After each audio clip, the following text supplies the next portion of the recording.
My name is Alex Martin. I'm initially from investment banking, actually. I never touched real estate industry before entering the co-living space. I founded Colonies 3 years ago, which is a co-living operating company. Basically, the mission of Colonies is to design housing solutions tailor-made to the needs of the new urban population and making sure that people that live with us will be happier than in another place on the same location. We've been operating residence since 1 year and a half. Now we have 6 openings, 4 in Paris, 2 in Berlin, and we now have around 7,000 units under development all around France. But most of it is in Paris, obviously, in the center of Paris, but also in the greater Paris area. And we also have projects in Luxembourg, in Geneva, in Basel, as well as in Berlin. And we work with different types of investors. We operate a large array of assets, from 300 square meters townhouses to 15,000 square meters buildings. So we work with high net worth individuals that want to grow their real estate portfolio, as well as large insurance company looking for long-term steady revenues with exposure on residential markets. Not quite as innovative. Let's see. But maybe a little bit bigger. So I'm lucky to manage the French platform for LaSalle. Who is LaSalle? LaSalle is, we say, one of the world leaders in investment management. We've got 65 billion assets under management. What that means on a day-to-day basis is that we invest only in real estate, but across several different disciplines. So direct, indirect, equities, we even have debt funds. We take all the risks that you can, and we also do lots of core investments. So we have the full spectrum there. We have global exposure. And to give you a feel for what we really do, we take the Germans to Tokyo. We take the French to the Czech Republic. We do a lot of cross-border investments. We do a lot of commingled funds as well. And in terms of risks, well, we can do core investment like the HQ of Goldman Sachs in the City of London, and we can also take positions on land in China to build multi-story logistics. So that's what we do. Impressive. Yeah, I must say. So Union Investment, I think some of you will know, is the asset manager of the cooperative banking sector in Germany. So we basically take German money everywhere else. Well, we spend a good deal of it. Roughly half of what we buy is in Germany. But then we also have a global reach and branch offices in New York and in Singapore. But the bulk of our operations and investments are still done in Europe. So France is the second biggest foreign market for us after the US. So we've always held around 3 billion real estate in France, but we've traded a lot over the past. It's been a very favorable market. And I was lucky to cover it for almost 11 years now since I joined Union. I've been covering the French market, and I'm now responsible for investments across Europe, investments and divestments.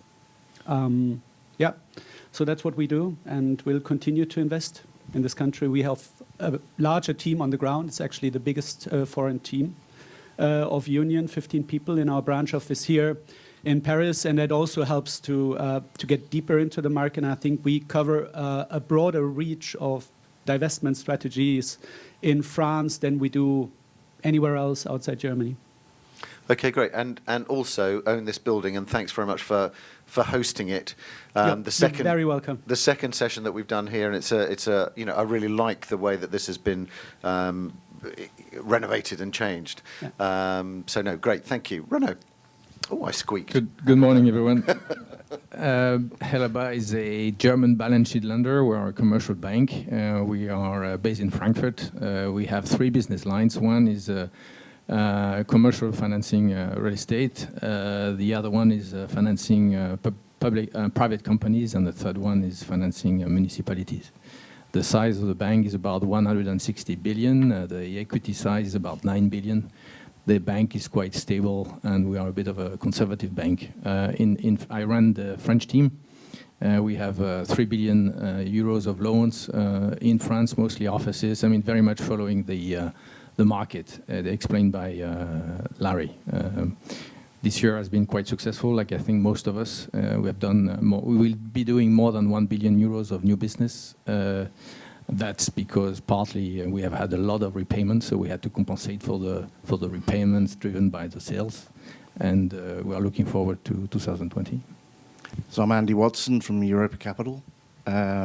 Europa is a value-add investment manager based in London.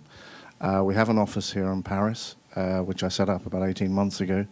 I'm 50% of the staff there, and the other 50% is sitting right in front of me. That's Jonathan, who many of you will know. We are owned 75% by Mitsubishi Estates, so giant in the real estate world, but not so much in Europe. So we bring the Japanese to Paris. I also take them to the Netherlands. I also take them to Germany, and they are generally fascinated by Paris. The whole Olympics thing, because Tokyo has the Olympics coming up, is a real bond. They also love the Grand Paris story that Larry spoke of. They like the good food. And there's an emotional bond that you get with Japanese investors in Paris that you absolutely don't get in Germany or the Netherlands. They can explain it, they can begin to understand it, but when they see Paris and smell Paris, it's something special. So I'm placing their capital in the core fund that I'm growing. More typically for Europa, we take North American capital and place it in value-add buildings. The most recent example, which Jonathan completed with great success, was the Semaphore in Levallois, which we pre-let to Doctolib and sold straight away to Primonial. So that's us. Great, thank you. Good, and since you mentioned that you're a conservative bank, Renaud, just for balance, because this may go out in the UK pre the election, I also need to mention that Labour banks are also available. Just pick up. There are lots of fascinating things, Larry, in the presentation there that I wanted to pick up on. Maybe just starting with you, Renaud. Interest rates lower for longer now. How do you see the sort of macroeconomic factors influencing, I guess, both the French market, but also, in your sense, because this is going to influence the whole of the European market? Yeah, it's a tough one. I think it's going to be more of the same going forward. We are more concerned about the exogenous risks coming from political issues, and very much following the change in the societies driven by digitalization, the greater focus on greenery, and the increased competition across any type of industry, whether real estate, financing, banking, you name it, any type of industry is subject to big revolutions here.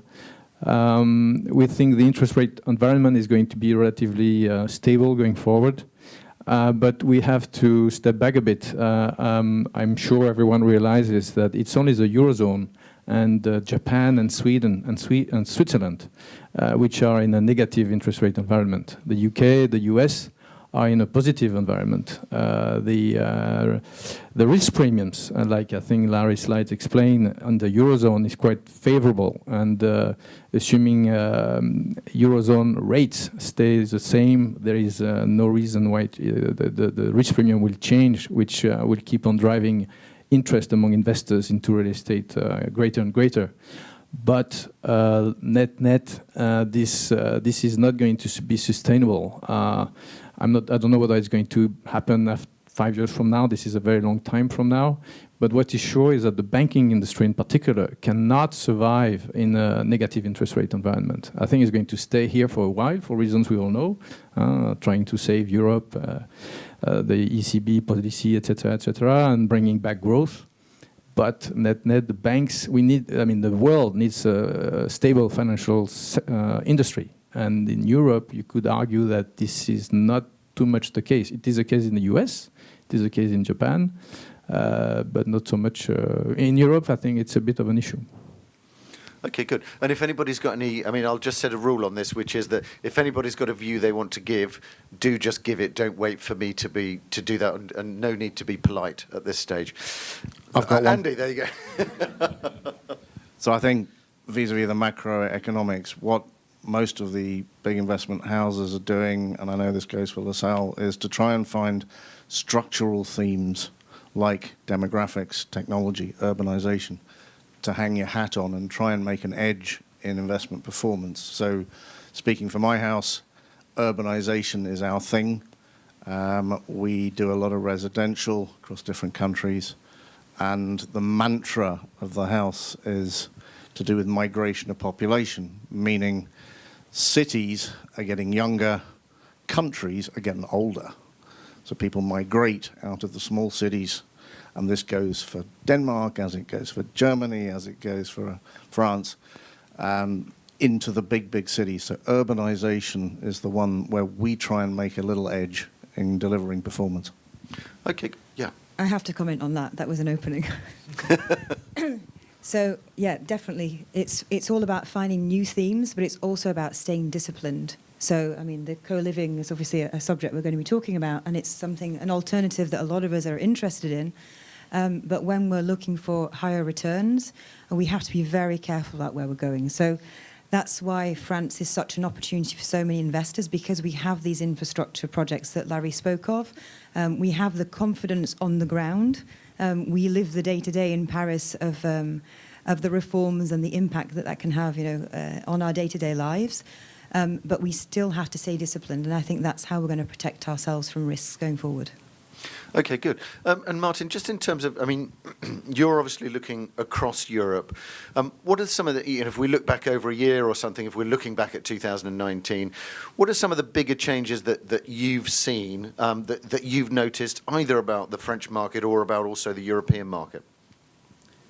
Well, I think one thing that has happened here in France is the market's become a lot more international. Yeah, we've seen a wave of Korean money. I think the French institutions will, gain some shares back, some market shares.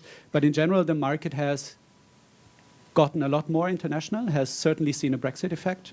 And we've seen a tremendous yield shift. But we've also seen, and that's for Paris in particular, rental growth.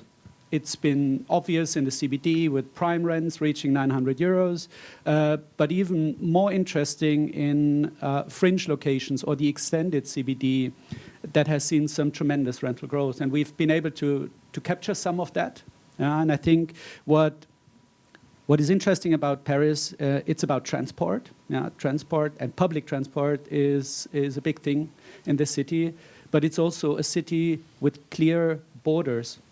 And it's a dense city. And I think gentrification has always been a driver for Paris, and we're trying to understand where it goes to capture some of the upside. Okay, good. And Alex, I just wanted to pick up with you. We've seen in the sessions that we've been running, for example, over the past year particularly, an increase in interest, particularly in anything involving living, anything to do with beds, in essence. And in terms of that co-living space, to me it seems a little bit like student housing did 5-7 years ago, where the first time we did an event, it was literally 12 people around a table at MIPIM, and when we did it this year at MIPIM, it was 450 people. So how do you see, I guess, where do you think we are at the moment with co-living, and how do you see that evolving and developing? So I quite agree with you. I think creating a tailor-made housing solution for a certain target is basically the same as creating student housing or senior housing, etc. So I think it's not that new in the approach. What's new is targeting these people that doesn't have the same needs and requirements as student or senior people. I think there's a huge shift overall in the sector, in the way we look at the people that are using the space, people invest in. And I think co-living is a bit of a follow-up of this trend of this wellness, well-being in the offices. We want to do the same with housing. But if you look, for instance, at France, the housing investment market is very, very fragmented. And it's been there's been a huge demand and an increase in demand that supply cannot cover. So overall, when you have a place when you can host someone, you don't have to invest in this place to decrease vacancy, because every time you put it on the market, you have 150 demand at least. So overall, the level of quality of the housing product that's been in the market, especially in Paris, has decreased a lot. People do not invest in these assets anymore because they are full anyway. And so we saw, as such, a huge upside for a product that would really take care of the needs of the client. And so basically what we do, and I think it's the same as student housing did at the time and continue to do when they hire their service level and their prices, we're trying to create like usage value in this type of assets. Really having like one client in mind for every location we go to. Should it be like a young professional, corporate needing some places to host new hires, expatriates, divorced people, single families, and so on and so forth. So I think you can like divide this trend into many segments, many durations. So it's going to grow, I think, tremendously, since the underlying macro trends of the housing sector are, I think, really the best in the whole real estate industry.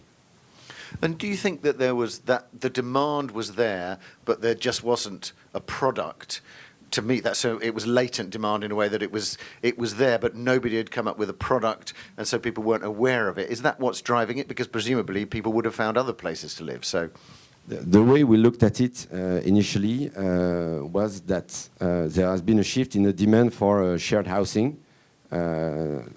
Like usually, it was a student product to live with other people in the same flat.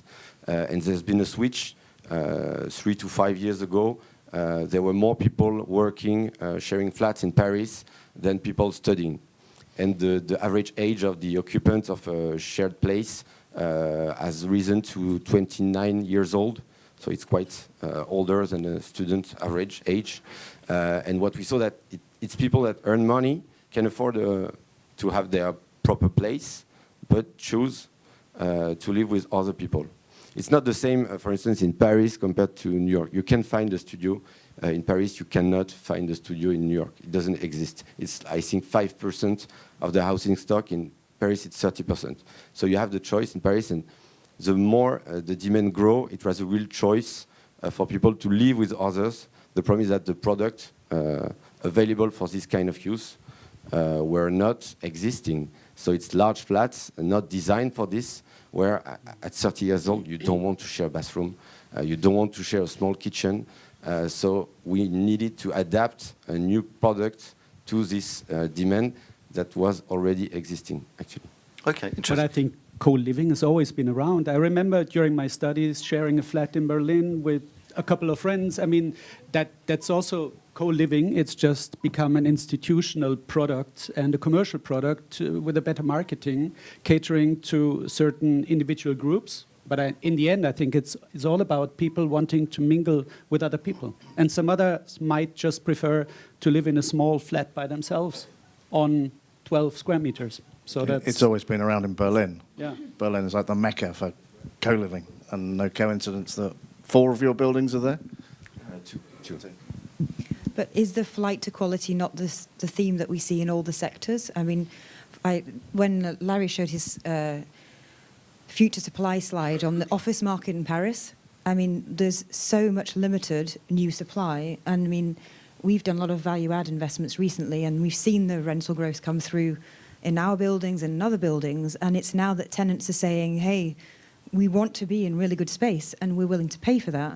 And so it's the same shift. And looking forward to next year, there's no change in that supply-demand dynamic. So if faced with all the other challenges, I think that's definitely something for Paris that's different to other markets across Europe. Okay, The good. city can't grow. Yeah. Talking about inner city Paris, it can only get denser, yeah, with new concepts, and people, I think, will always want to live in the city, not outside. Renaud, did you want to? I'll come to you in a second. Yeah, Renaud, you want to do it? Yeah, I have a question. Isn't there something we are forgetting here, which is, and I'm sorry to sound like the typical Frenchman, even though I don't think I really am, but aren't we forgetting about French regulation here? I mean, co-living, I don't know the industry so well. I studied both in the UK and the US as well. We all have our personal experiences of flat sharing, etc. But in Paris in particular, like I think you have in San Francisco now, there is rent indexation and rent cap, in particular driven by the Pinel law. So co-living, I think, is a fantastic product. As a lender, I think any lender likes it. Even though at Helaba we don't really do it because we have a bit of an issue with the operational risk. We would rather lend against leases rather than against management contracts. But other banks do, or debt funds do. But We in operate relation, on leases, so we could work together. okay, good. But then you have to explain to me how you are going to address the rental cap driven by the Pinel law in relation to the strong demand driven by the students who are keen to get these studios or this co-living space, and with provided by all these great operators. But you have the French regulation preventing you from doing it. I think the rent cap is one part of a larger topic, which is the affordability of housing in large cities, and as they get more attractive to younger people, and the growth demographic trends in these cities continue to grow, there's something to address, which is the affordability. So some cities chose to put a rent cap. It was the case of Paris. Did not go that well in terms of the effect.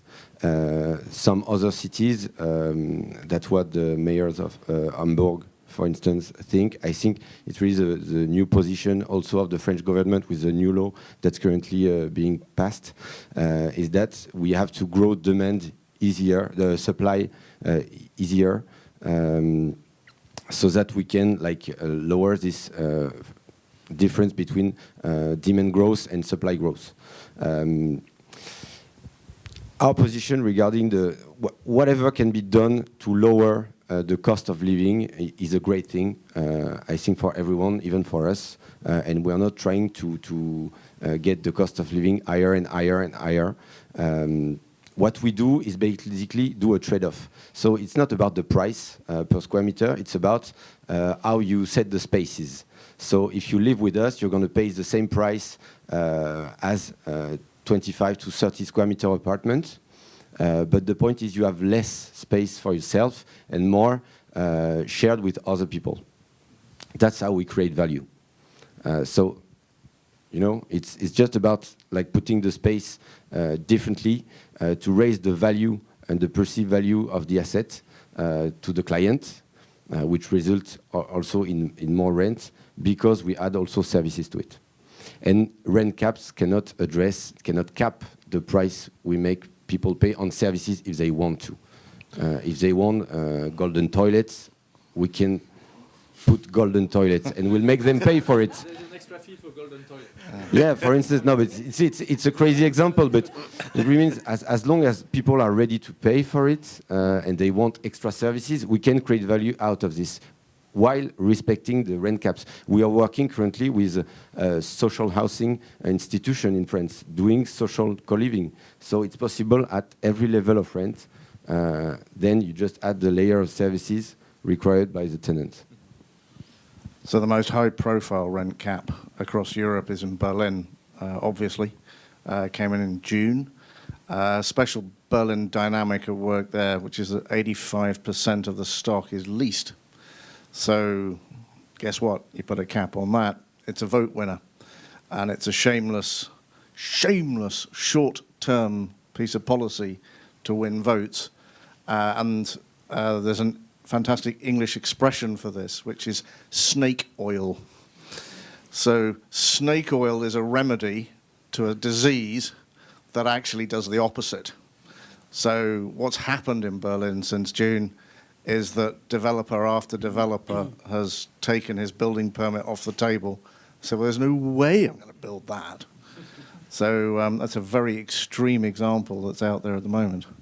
But regulation is just such an issue. I mean, but I think that's also, to pick up on Jonathan's point, for Paris specifically, it's what makes it so complicated for us, but it also makes it really important to be a local player, and it's sort of protected our market to a certain extent. I mean, I look back over the last 18 months at the renovation projects that we've been working on, and the sigh of relief when we got the permits and the recourse and everything that goes with it, and explaining that system to international investors. I mean, they just look at you like you're crazy. And then you say, well, no, we work here by choice. We like the complicated nature of our market. And then they think you're even more crazy. But what that means is that local players like, those of us that are in the room, we can create that value because we know how the system works. It is frustrating, but it has held us safe from future supply that we've seen expanding into so many other cities that creates much more risk for those investors on those particular locations. You want to pick that up, Larry? Yeah, I mean, I was going to more pick up on where we're seeing space actually built, and even though, as you say, Paris is extremely difficult to build, and completely agree with what Bev says. If you don't have a local presence, for me, there's just no point in going anywhere near anything that's refurbishment or new development. But saying that, I mean, there have been a number of projects, and the city has changed quite a bit over the last 15, 20 years. And I'm thinking of Batignolles, which was going to be the Olympic Village, and now has been built out into mixed-use scheme there.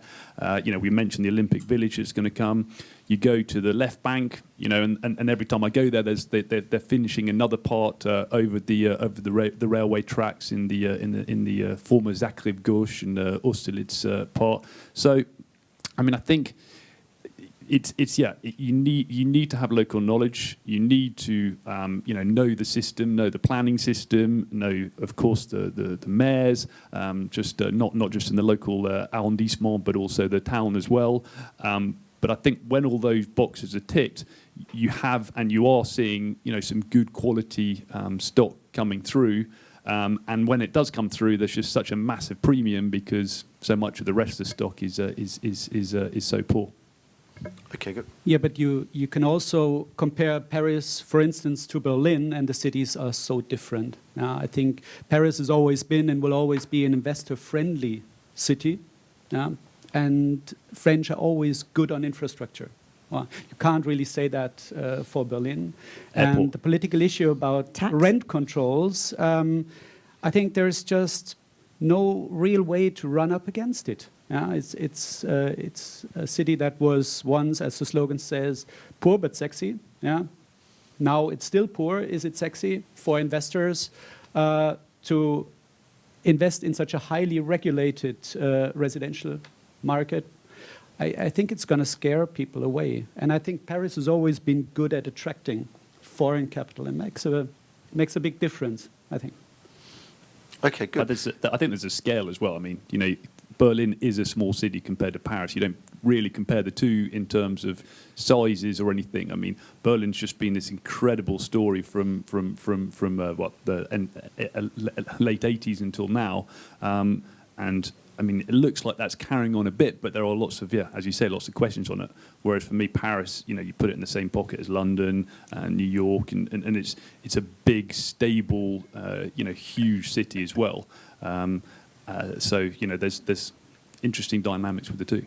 Yeah. I mean, and also interesting that when we did the session in Germany for the first time, people were beginning to look at Berlin and say that yes, actually, that could become more of a capital city. Not necessarily now, but that actually, despite all of the conversations up until this year, were no, all the cities will stay. They'll all have their specialisms, and Berlin is fortunate because it has more room to develop. because it's got more land, but actually that same system will stay in Germany. But that was beginning to change, I felt anyway, in the discussion that we had 2 weeks ago in Frankfurt. I just wanted to pick up on a couple of the other themes. I mean, we've mentioned a little bit risk. Political risk has obviously been with us for the last couple of years significantly. We've now got, again, Trump yesterday. Maybe the China trade war is going to continue until he's re-elected to give him something else to do. There's still uncertainty about Brexit, various other things. We've got a general strike here. What's your sense of the politics generally, and how much is that influencing your work or the work that you're doing with clients? Well, I feel like Brexit has already happened to a certain extent. I mean, I think there's the political Brexit, and I don't think we're qualified to be talking about that. But there's the commercial Brexit, and what we saw with the investment volumes into London and those that have, let's say, been deferred to the continent, you definitely get a feel for that. That doesn't mean that some parts of London are business as usual, which I think is a message that has to be clarified when you're talking to international capital. But yeah, commercially, investors seem to have this confidence in the continent and the various markets that they would have previously just looked at the UK, and it would have taken 2 to 3 years to even get them to Paris to look at the real estate that we have, and that's very different these days. Okay, so that's a genuine change that you've seen over that 2 years, really. But I believe that this might change in the near future, because London, for instance, or London offices look relative value compared to many markets, because there is a significant yield spread and financing costs have come down. And I think there is already a wall of money waiting for the political situation to hopefully settle and stabilize. And then I think Paris might again take first rank in. So what's happening in Germany European next? cities. Recession. The car industry is going down. Talking The European news- politics, we need a German. Well, but we're not supposed to talk politics here, but the situation isn't looking too bright. Yeah. So that's, I think, German politics, we're in a wait-and-see mode. Yeah. But there are no new faces. There is no Macron emerging or showing himself yet to establish a new political era or a new political party or a movement or whatever. We're not seeing that in Germany. We're seeing the AfD, getting stronger and stronger. But that's I just don't see them, becoming an active political party governing any of the states yet. Maybe sort of just to go over to Asia, because I mentioned in the presentation, I think we're seeing the unfortunate events in Hong Kong. Certainly seeing some of those high net worth or tycoons moving either to Singapore, or we're also seeing some deals in especially London. Less so, we haven't really ever seen a lot on the continent, but I think that is an effect that will hopefully finish soon. But this. We mentioned the South Koreans, but then I think Japan is certainly an interesting one as well. And the Europa was saying, Andy was saying that they obviously do a huge lot for Mitsubishi, but there's this huge wall of Japanese money that's been sitting there for years, and everyone's waiting for it to really come. And then maybe just quickly on the Gulf as well. I think a big thing in Paris in the past was a huge amount of Qatari investment. And that had slowed down with the embargo situation.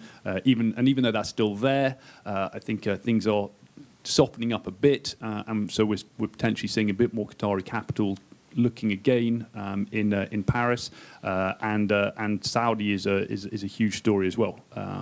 There's geopolitical stories there as well, but there was also recently, or at the moment, the big Saudi Aramco IPO, and we are seeing huge interest from there into Europe. And what they like is the stability. In general, I'm not talking about sort of all these markets. And what they like about Paris is this this stability in this large city.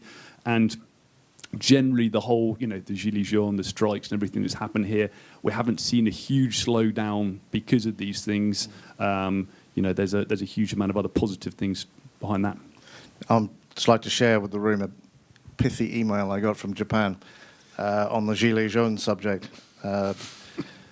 This time last year, just as it was picking up momentum and cars were being burned and the Arc de Triomphe was being ruined, I get in Monday morning the overnight emails. I get one from Tokyo with the heading "Yellow Sweater," and it's got 3 words in it. Please explain. Thank you. So the point of me telling you this is that we're in for another wave of strike. I think we're all hunkering down for Christmas here, and in the eyes of the world, these things, and particularly for a culture like Japan, where they're incredibly polite and consensual, this is very hard to deal with. So fingers crossed that we're not doing the same please explain routine every Monday. But are Japanese generally afraid of politics? Because I sense that, political situations don't really scare European investors away anymore. So I think the investment market in the UK has held up reasonably well, and so has the occupier market. And then again, another good example is Catalonia. I think the Catalans have done everything to ruin the image of Barcelona, but Barcelona has been outperforming Madrid for the past couple of years, and it doesn't scare foreign investment away. It doesn't scare occupiers or investors away. So I sense that, I don't know how you see it, I think, but political issues don't matter as much as they to used your to in the question, past. I think economics trumps politics, and I don't mean that in the Donald sense. It's economics is more important than, and where we have QE rebooted since September, October, we're all in a benign morphine-induced sort of situation for the next year. Politics, it would take something really black, like a war, to kick it out of that situation. Well, there's an Or a optimistic... real trade war. Or a trade war. Yeah, interesting. I just wanted to pick up on one quick theme, and then we'll do a quick dive down into the sectors.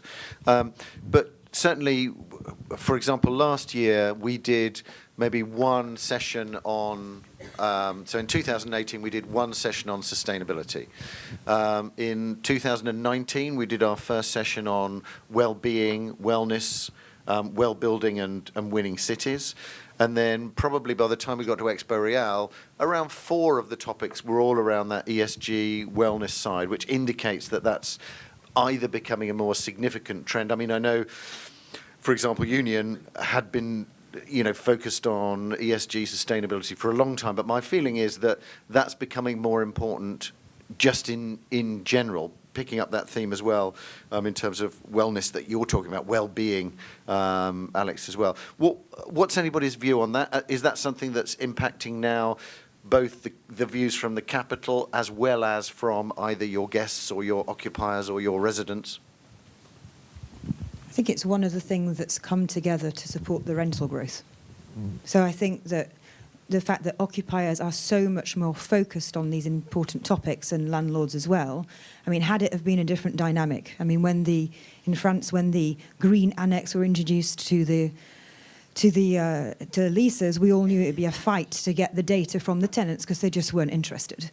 But that's been a real big shift, and so that's really accompanied the fact that the buildings that we produce as products, no matter what the sector we're in, when we have that motivation and drive for the ESG elements, then the tenants have that too, and they're willing to pay for it, and they see the long-term investment that they have in that. So I think it's something that's combined with the supply and demand dynamic to help us with the rental growth. And are you finding that, Alex, that people are actually prepared to pay more for different or higher service levels, that actually by providing a different service, then that will increase the amount of rent that people are willing to pay? Yes, I do think so, but people are not willing to pay for anything. And for instance, I'm not sure that the average tenant will pay more to have a more eco-friendly house today. They have this consciousness, so they're willing to buy different products, but I'm not sure today they are willing to pay higher rent just for that. So I think for this part of a service, because it could be considered as a service, to be more eco-friendly in the way you design and operate the places. I think that it's more towards the political acceptability of a given project, that it's useful and where we see the value of it, rather than having the tenants pay for it. It's a bit like the internet, I think, eventually. Like you will not make people pay extra for better internet, but they won't live in your places if you don't have a good internet. So it's a must-have. It's not a value creator anymore. It was interesting. I had a discussion with somebody about, we did a session last week on innovation, prop tech data, and one of the discussions was, you know, going back to the fundamentals of what you need in an office space or any kind of working space, what do you actually need? And the decision was that actually the one thing you needed was super fast internet, because you could sit in the dark and your laptop would still work on a battery for a couple of hours, but if the internet was off, everybody would just leave. So interesting how that's become a much, much bigger topic. Andy, did you? I think on the related ESG subject, interesting to note that in the Urban Land Institute document that's just come out, the emerging trends, this year technology has been overtaken by climate change as the #1 influencer of behavior in real estate. We've had some savage weather in the last 12 months, but if you like, that's a pointer to well-being and the whole awareness of that. So, I mean, for years we've been talking internet and sitting in the dark and all that good stuff, but now climate change is #1. Yeah, for my kids too. They were on strike again Friday, both of them, school strike, Fridays for Future. I think it's not only the younger generation, but it's also amongst, say, occupiers, tenants on our portfolio. There is a willingness, for instance, to share data, as Beverly has said. We noticed that because sharing of consumption data is the basis for creating a greener building and a greener environment. And I think there is a consciousness evolving around that, which hasn't been there a couple of years ago. And we've moved on at Union from a green investment strategy to a manage to green strategy on the existing portfolio, because we have many outdated buildings where we first need to start measuring consumption of the tenants before we can start improving the buildings. So that's happening as we speak. I think it's a general trend. And just in terms of your portfolio here, because obviously France, Paris, a lot of older buildings, how practical is it in terms of regeneration of those to hit some of those green standards? What are the sort of things that you are able to do? Well, some of the buildings we will never bring up to a standard that a new build will have, but we have just completed a building at Saint-Lazare, the Grand Central development, which holds one of the largest rooftop terraces in Paris. And this rooftop terrace is, it's full of greenery. Yeah? They're growing crops up there. I don't know if there are beehives as well, but it's really, I think, a landmark project to the extent that it does, say, tick the boxes on green environment, even though that might, in the first place, just be a marketing argument. But it's, I think it's important, and it's possible in Paris, and even on existing buildings. You just need to invest a lot more money. But given the land prices and the rents, it's worth investing capex in Paris building, and that's a good thing. And it's one of the things that have come up as well is because you can often tell which questions come up in audiences. And up until this year, nobody had asked a question about impact investing, investing with a purpose. But that often comes up now, which is an interesting one, just to be able to see how those changes those come in. We've got a limited amount of time left, so I'm just going to do some shortish ones. Raphael. outlook for financing? What are we seeing? My name is Raphael now. Oh, sorry, Raphael. I'm thinking about somebody else. Renaud, sorry. Sorry, what was the question? And interestingly, it turned out in discussions earlier that Renaud and I were both at university together. Don't try to fudge it. Don't try to fudge it. Yeah. Renaud, So what's the question? just about the outlook for financing more generally. How do you see that? Where do you see?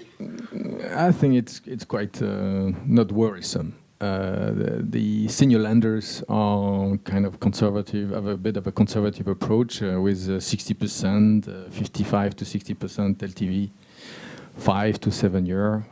There is a demand still from the borrowers, and I guess if I were a borrower, I would still be asking for 10-year debt at 70 plus % LTV.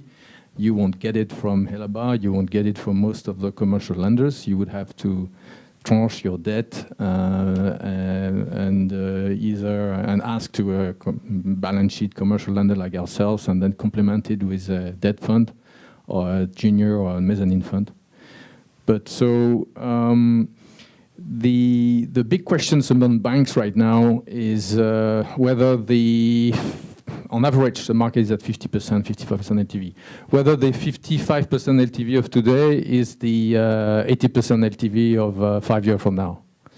Because the question, I mean, everyone, I think, agrees that ultimately interest rates will rise up. I said at the beginning of this discussion that the interest rate environment should remain stable for a while, at least 2 or 3 years, I guess. But beyond that, no one knows. We are fully aware of all the issues about over leverage, especially in the Eurozone. So the question is, will we eventually get real growth in the Eurozone? Right now, it seems like the inflation is 1% plus, but real rates are actually negative. And like I said at the beginning, this is not sustainable. So hopefully, if we talk about France, the reforms will bring back inherent growth in our economy, and which will convert into rental growth. And then if and when rates go up, which will drive value down, rental growth will compensate for that. And that's the big question we ask ourselves. So as lenders, and as most good lenders in the market, we very much focus on the good assets, the good locations. We spend a lot of time looking at the infrastructure, the accessibility, and the strengths of the asset managers. Because we would rather stick with borrowers who have a strong value add in terms of asset management, who create value through operational skills, rather than through financial engineering. Financial engineering is easy. Operational management is much tougher. At Helaba, 70% of our book is in core plus, 30% is in value add spec development. We would like to do more. We are taking some interesting positions in the northeast of Paris, in Rueil, etc. But we're also very good core position, Place Vendôme, Faubourg Saint-Honoré. But we would rather, the value is in these locations which are more on the fringes of Paris. And we are prepared to go there, but subject to doing it with good guys, like most of the people I know here and in the room. Good. Thank you, Raphael. Good. Let's look at some of the sectors. I mean, Martin, in your kind of day job, I mean, I know that obviously Union invests across the asset classes, but you're mainly focused on office. So what are you seeing in terms of the office sector particularly? Do you have concerns over the WeWork issues that there have been? How do you see that? And I guess what are you seeing as the main trends for the office sector, both here but also in terms of Europe? Well, I think one trend I'm expecting is to see less co-working occupiers take space. I mean the same, but taking less space. Most importantly, WeWork. I mean, the failed IPO wasn't the end of WeWork, yeah, but it was the end of an aggressive expansion strategy that has, to a certain extent, driven the markets, and which has come to a halt. And they might, as we speak, review and reconsider some of the centers, which they might open or not. And that is, will that have an effect on the major office markets in London, Amsterdam, Paris? I don't think so. But it might have an effect on, that some of the clients of these operators might take space directly, and it might help, say, the letting market below 500 square meter, which is a bracket that hasn't been so active, to recover to a certain extent. Okay, good. Or other operators take market share from WeWork, but I think no real game changer in sight. Okay, good. And in terms of the French market particularly, I guess when you're looking at the market, what are you looking for? What makes it interesting for you, a particular asset or a particular area? Well, our French portfolio has always been focused on offices. I think that's the dominant sector anyway, so we'll continue to invest in offices. We will also enter the market, I think, quite shortly for logistics. That's also part of the strategy to increase our exposure in logistics, which is, say, minimal today to a 5% across the portfolio. So that's going to be one strategy. And we're also considering micro-living, as we call it, and that includes co-living as well, because here in France we still see, as you've explained, that operators are willing to take leases, and to operate under leases, which we, according to our rules and regulations, are able to invest in. We're not able to invest in operating models. So there is certainly a market there, which might be bigger than in Germany for that sector. Okay, good. And from a Europa perspective, obviously, when you looked at also you mentioned the ULI trends. When you looked at the ULI trends, it was essentially beds and sheds, as the English insist on calling logistics. Where do you see that argument in terms of the investment appetite, I suppose, for your capital as well? Yeah, beds and sheds is our strategy for the next 12 months for our core fund. So very specifically, Dutch sheds, Danish beds. And we have just completed a deal last week with another 5 Dutch sheds to add to the 3 that we'd aggregated over the last year. So we've got up to 8 in a corridor across the Netherlands between the big port of Rotterdam and the German border. Thundering trucks, great boats, because it's Holland. Just all in all, a super place to do business. So you have to put your chips somewhere. We really like the rent growth story there, driven by e-commerce, and the Dutch are really getting the hang of that. Copenhagen for beds. That's our pick. The value add side of the house has successfully delivered multiple resi products, PRS now, not the funky bits, regular PRS, which doesn't have rent control. And we'd like to transfer some of that knowledge to our own strategy for core. Okay, good. I mean, there was a mention also, particularly, and it's been a discussion in a lot of the ones we have about the move towards regional cities or secondary cities, however you want to call those. In France, it was interesting there, the presentation at the beginning, where you could begin to see that increase happening. I guess this is, to everybody in a sense, is, are you beginning to look more at those regional cities, particularly in France? Are you lending more there, Renaud? Are you looking at investing there, Martin and Beverly?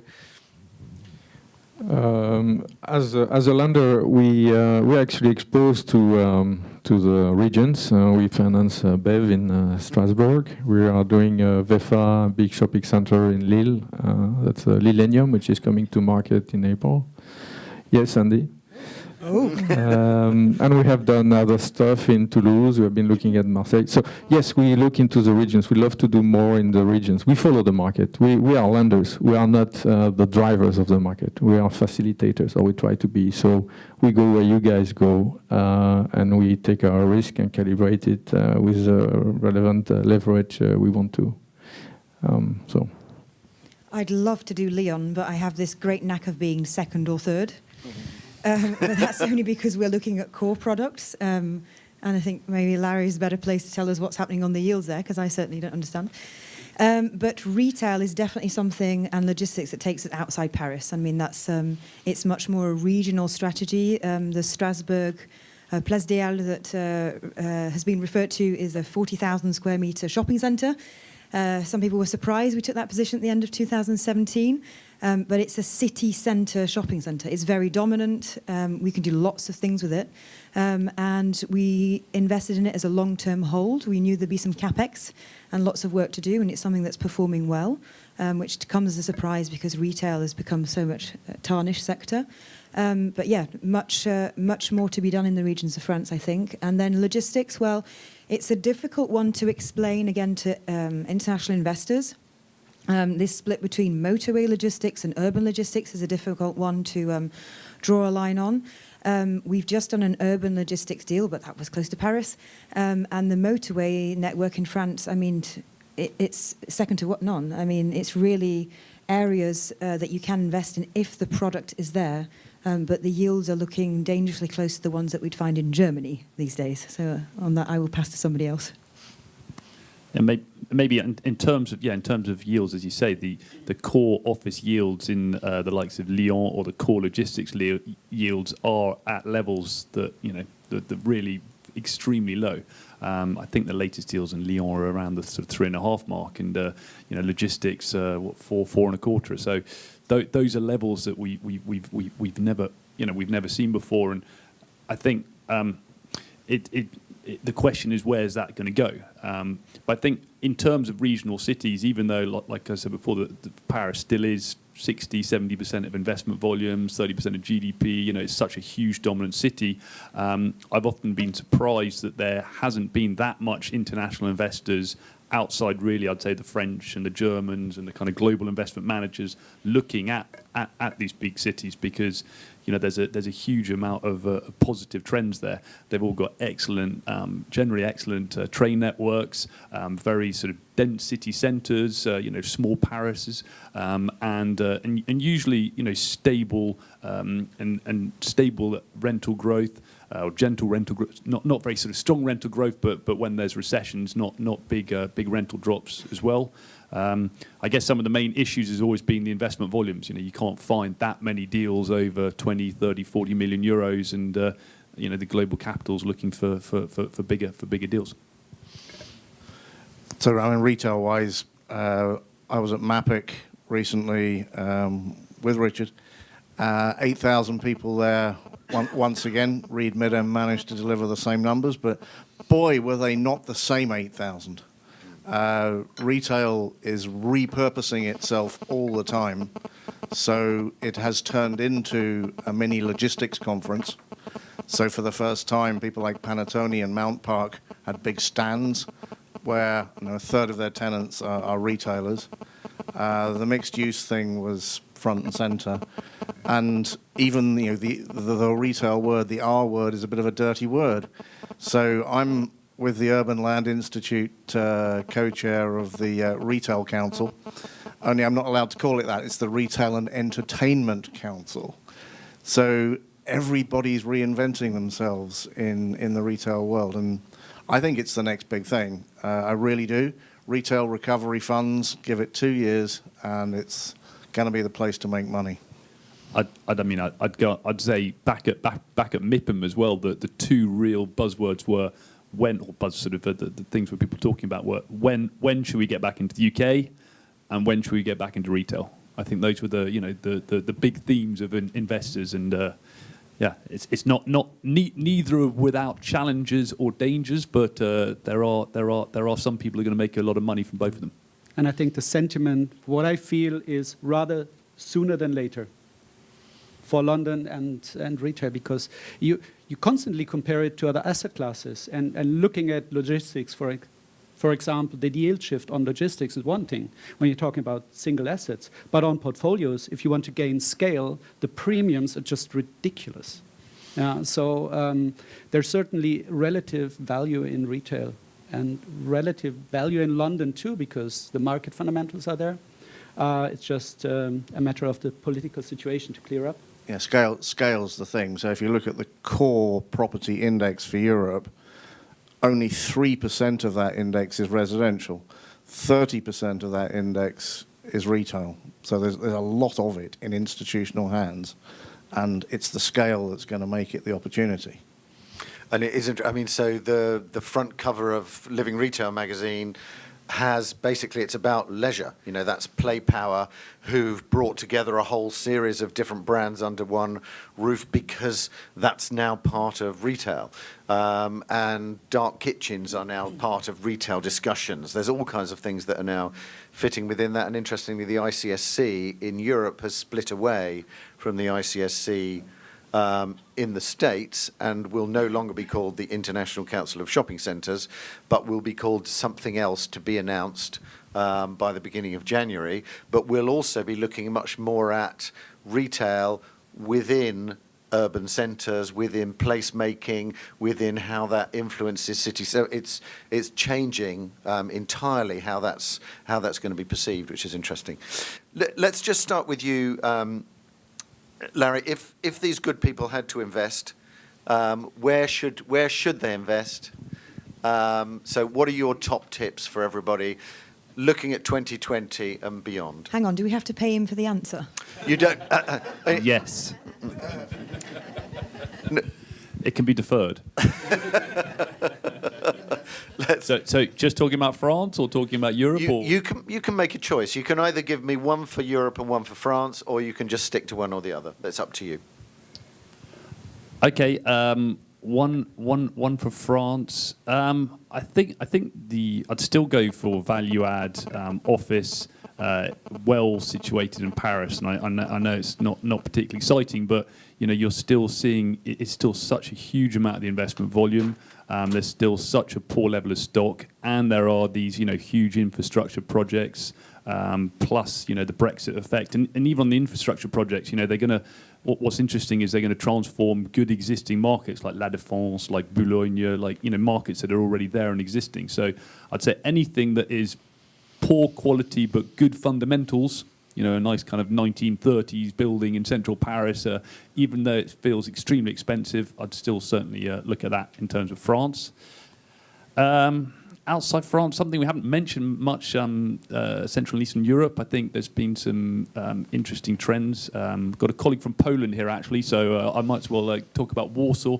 I went there for the first time in about 10 years, and that market has just transformed hugely.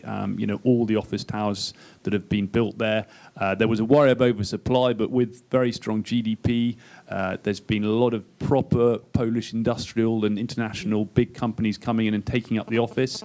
And then South Koreans, Germans, national investors have swept up all the investment stock as well. So Warsaw, I'd say, is probably an interesting market as well. Good and interesting as well that there was Japanese money coming in to buy student housing as well in Poland. We just did a CE summit there 3 weeks ago, I think. But yes, fascinating to see how much that's changed. Good, Alex. And I guess also to a certain degree what your expansion plans are will tell us where you're thinking about investing.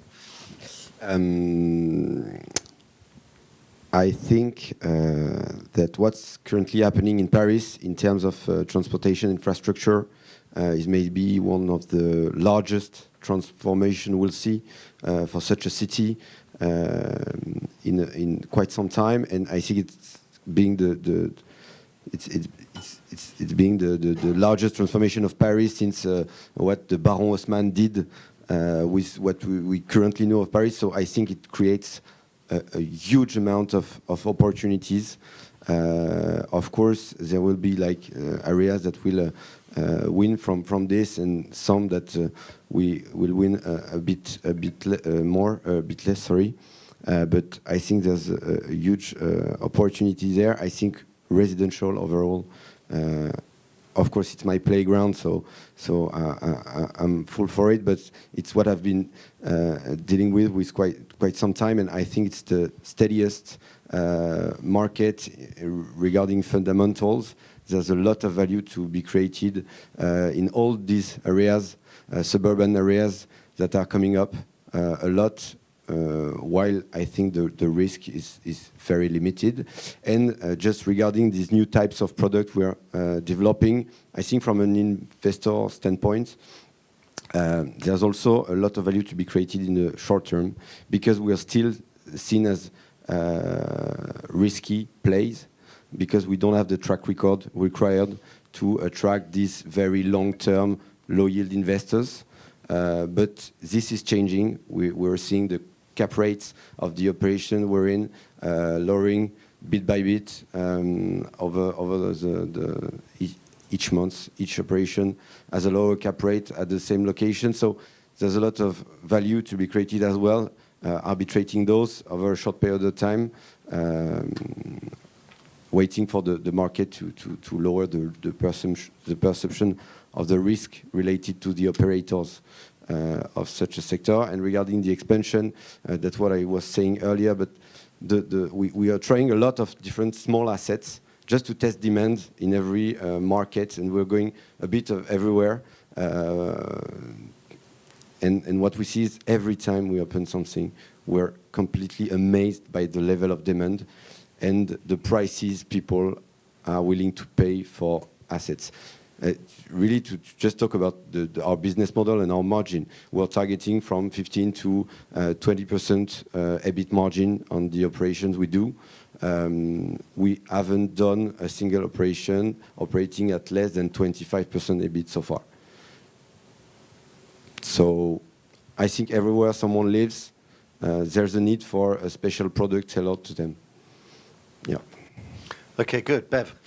So it's a difficult question for me because we have all these funds and all these different risk profiles. But when it comes to Paris, we are a great believer in the Grand Paris theme. Much like Larry said, first investing in markets that are already established or starting to consolidate before stepping out to the timetable of 2030 for the last train to arrive. But yeah, I mean, that will have a very positive impact on central Paris. So central Paris's offices were fully behind that. And then in the other sectors, retail is really something that we still believe in. And that's something that we shout very loudly about.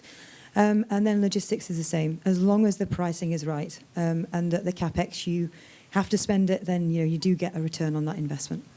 Yeah. Okay, good. Martin? Yeah, first of all, I won't buy Warsaw from you, Larry. Not even if it's the shiniest office tower downtown.